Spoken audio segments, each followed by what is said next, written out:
Driveclub is a very socially connected racing experience, and we're trying to separate ourselves from everyone else by making it a collaborative experience. It's not just about you and trying to be first in every race. It's about driving to your own strengths, using your own skills, and then collaborating with clubs to share in the rewards.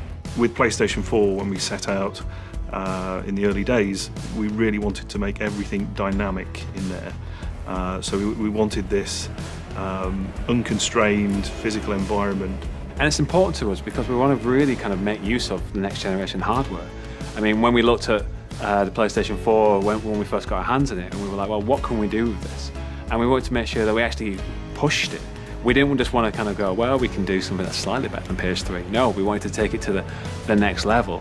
And so that involved kind of, with our capturing process of the cars and the world, and trying to bring across every little detail that we could and really push ourselves hard to make our game stand out. First thing we added was night-day cycle. That makes a really big difference. The difference between driving midday in a lovely clear sky makes a massive difference to the middle of the night when you've only got your headlights. Because some of our locations are so remote, there's no street lighting, so you are just relying on headlights alone. So it just adds a whole big variety to the gameplay experience and also helps with the difficulty curve as well. Our vehicle artists are just insane sometimes. The lengths they go to make sure that every little detail from the correct material, whether it's suede, carbon fibre, plastic, or whatever it may be, everything's correct in terms of how it looks. We've been given effectively the budget to build the cars to this level of detail because of the PlayStation 4.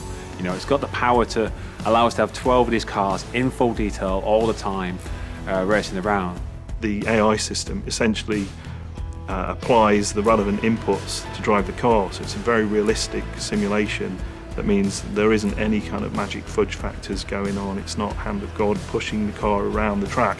It's all completely plausible. And then there's a strategic layer that the guys have built on top of that. That's that kind of opportunistic racing where if it's a car like the McLaren P1 with KERS and DRS systems at its disposal, it'll leverage that to the best of its ability to jump into the little gaps or to scoot round a kind of hapless opponent. It's not that kind of sterile racing. Yeah, as with everything in Driveclub, we try to keep it as dynamic, as changeable as possible. We repeat the experience for challenges and for special tour modes and things like that, but generally if you just go in and play, it'll be different every time. So you'll get the option to say, oh, I want a stormy sky and I want it to rain.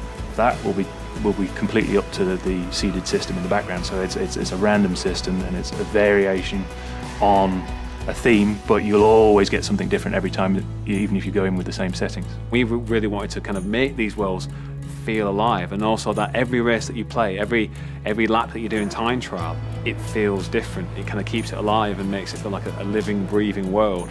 But also it brings new challenges to gameplay as well. So to try and enhance the racing experience for people who do either go out ahead of the pack or get left at the back of the pack, we have the face-offs and the ghost elements in the game. It'll try and pick someone from either your friends list or someone who's roughly the same sort of level as you somewhere in the world and give you a challenge to beat.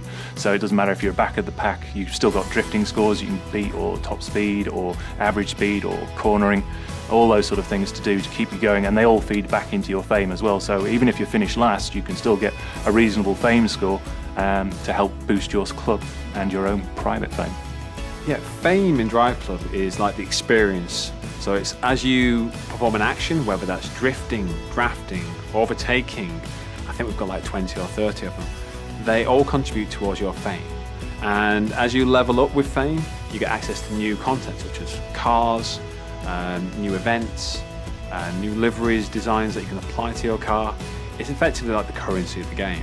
It's a great way for you either individually as a driver to show off how good you are, or as a club, show off your combined efforts to the world as well. It's so satisfying to be just tearing around these tracks, drifting, knocking up fame, unlocking more cars. It feels incredibly immersive. The first time you actually see a cloud roll in and the wind pick up and the trees start to sway and the grass go, it's something that you don't really see. It's just the connected nature. For players, I really hope that they get a great deal of satisfaction from Driveclub. I'd like them to enjoy the aesthetic of the game. I'd like them to enjoy the challenge of the racing. I'd like them to develop their social networks. I mean, that's something that we did well with Motorstorm RC, and so with Driveclub, having the ability to reach out to your friends and bring them into the Driveclub experience or even the PlayStation experience. We're not trying to create a simulation or an arcade game. It's something that sits in the middle, something that is a racer for everyone. You know, if you are that kind of super hardcore racer, you can get the most out of our handling model. But if you're new to racing, then you're still going to be able to pick it up, play it and have fun.